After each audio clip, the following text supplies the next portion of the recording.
कालीनों का शहर मिर्ज़ापुर आजकल एक बार फिर से चर्चा में है। मिर्ज़ापुर पर एक बहुत मशहूर वेब सीरीज भी बनी थी जिसका नाम ही था मिर्ज़ापुर, लेकिन इस बार चर्चा उस वेब सीरीज की वजह से नहीं है, बल्कि मिर्ज़ापुर में धर्मांतरण हो रहा था उसकी वजह से है। मिर्ज़ापुर में धर्मांतरण के एक बहुत बड़े रैकेट का खुलासा हुआ है और ये रैकेट कहाँ चल रहा था, आप शायद हैरान रह जाएंगे। ये मिर्ज़ापुर के 6 अलग अलग जिम्स में चलाया जा रहा था। जिम जहां लोग फिटनेस के लिए आते हैं और जिम में आने वाली लड़कियां और महिलाएं इस रैकेट के निशाने पर थी। यानी अब जिम में जाने वाली लड़कियां और महिलाएं भी सुरक्षित नहीं हैं, वहां पर भी धर्मांतरण कराने वाले जो लोग हैं, गैंग्स हैं, वो पहुंच गए हैं। आपको सुनने में थोड़ा अजीब लग सकता है, लेकिन सच यही है कि लड़कियां और महिलाएं जिस जिम में शारीरिक फिटनेस के लिए आती हैं, वहीं उन्हें ब्लैकमेल किया जा रहा था। धर्म परिवर्तन कराने के लिए एक संगठित गैंग वहां पर काम कर रहा था। अब उत्तर प्रदेश के महिला संगठन इसे जिम जिहाद कहकर बुला रहे हैं। मिर्ज़ापुर की पुलिस भी इसे जिम जिहाद कह रही है।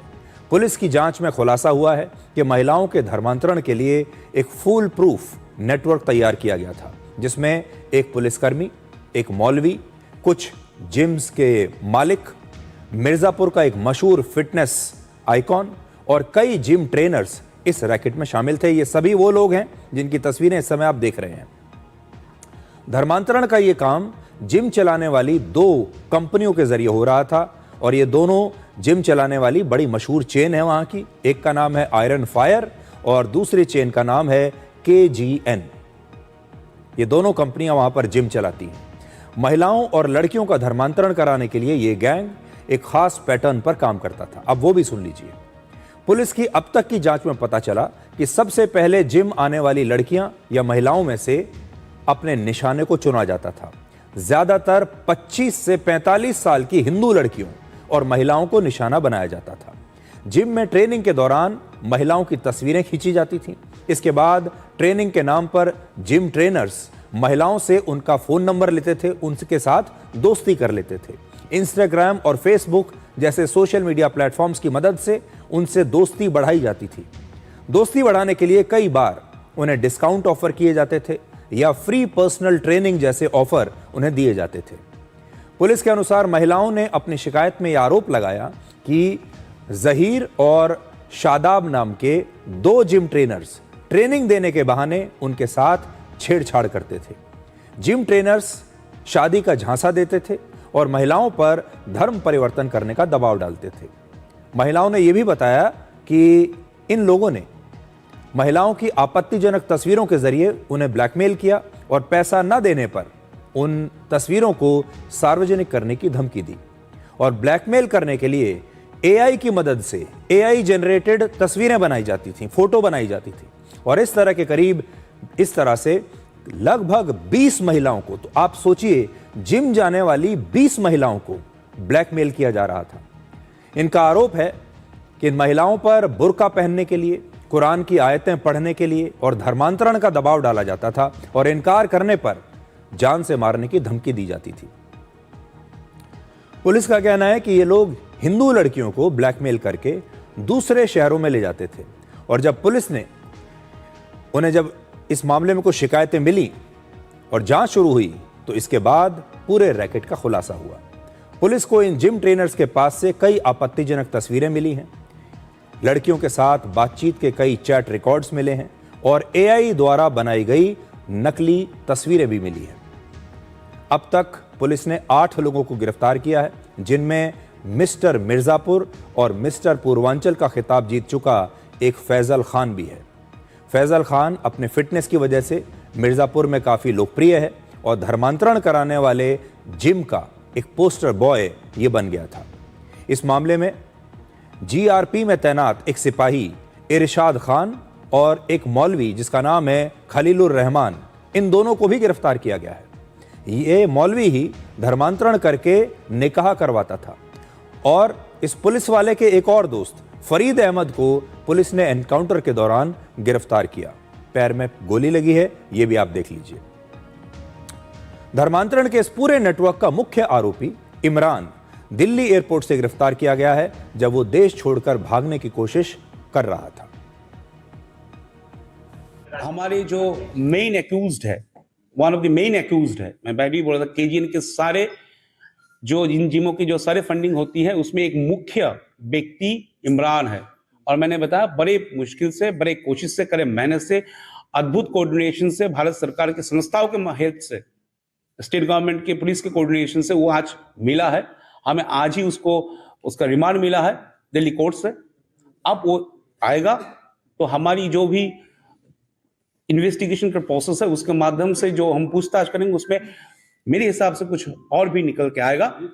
इसके अलावा कल कुछ इंफॉर्मेशन में पुलिस ने और कुछ जगहों पर रेड की थी जिसमें कई सारे गाड़ियां हमें मिल गई हैं जिनको इन लड़कियों को रुझाने के लिए, घुमाने के लिए इस्तेमाल किया जाता था, उनके इम्प्रेस करने के लिए इस्तेमाल किया जाता था। इस संपूर्ण जो घटना है इसको पुलिस क्लोज करके इंश्योर करवाए कि हम जो इसमें अभियुक्त है उनको कड़ी से कड़ी सजा मिले।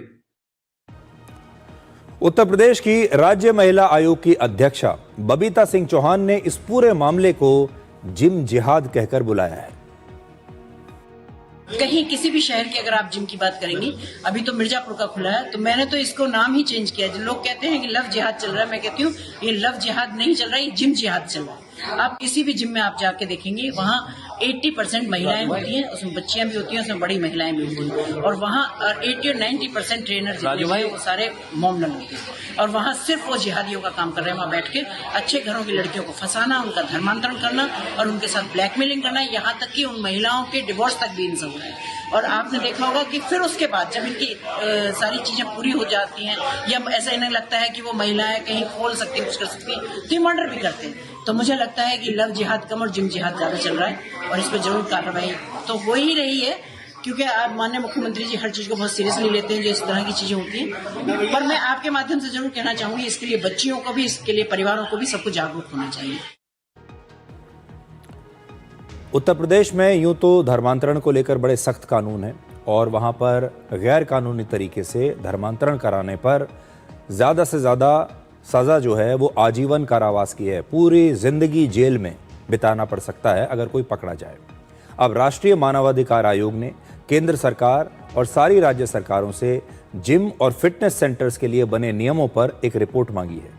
अगर आप जिम जाते हैं या आपके घर में कोई महिला जिम जाती है, लड़कियां जिम जाती हैं, तो कुछ सुझाव आज आपके लिए हैं। पहला, जिम की मेंबरशिप लेने से पहले जिम के बारे में पूरी जानकारी आपको ज़रूर जुटानी चाहिए। ये जिम किसका है, ये जो चेन अगर उसकी है कोई तो उसका मालिक कौन है, उस जिम की रेपुटेशन बाज़ार में कैसी है, सारी जानकारी आपको पहले से जुटानी चाहिए। दूसरा, जिम में कोई भी ट्रेनर हो उससे अकेले में बातचीत करने से बचें। अगर कोई बार बार आपको अलग से ले जाकर आपके साथ निजी बात करने की कोशिश कर रहा है या दबाव डाले तो आपको सतर्क हो जाना चाहिए और तुरंत घर आने के बाद अपने परिवार के सदस्यों से या फिर अपने भरोसेमंद दोस्त से इसके बारे में बात करनी चाहिए और उसे जानकारी आपको देनी चाहिए। हमेशा अपनी सारी निजी जानकारियां अपने तक रखें। अपना पता, परिवार की जो फाइनेंशियल स्थिति कैसी है, धार्मिक विचार आपके कैसे हैं, आपकी व्यक्तिगत पारिवारिक समस्याएं कभी भी ना जिम ट्रेनर से शेयर करें, ना जिम में मिलने वाले किसी भी अनजान व्यक्ति से शेयर करें। आपकी जितनी भी निजी बातें हैं उन्हें कभी शेयर ना करें। फोन नंबर या सोशल मीडिया के बारे में जानकारी देने से पहले 1000 बार सोच समझकर फैसला लें। चौथा, मुफ्त ट्रेनिंग, पैसा या किसी और प्रकार की मदद या बेहतर जीवन जैसे वादों के बदले किसी भी विचारधारा या धर्म को अपनाने का संकेत अगर आपको मिलता है तो तुरंत सावधान हो जाएं।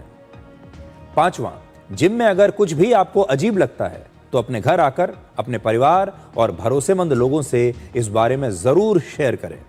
छठी बात और सबसे जरूरी बात, अगर आपके साथ कभी ऐसा कुछ हो भी जाए तो बिल्कुल डरे नहीं।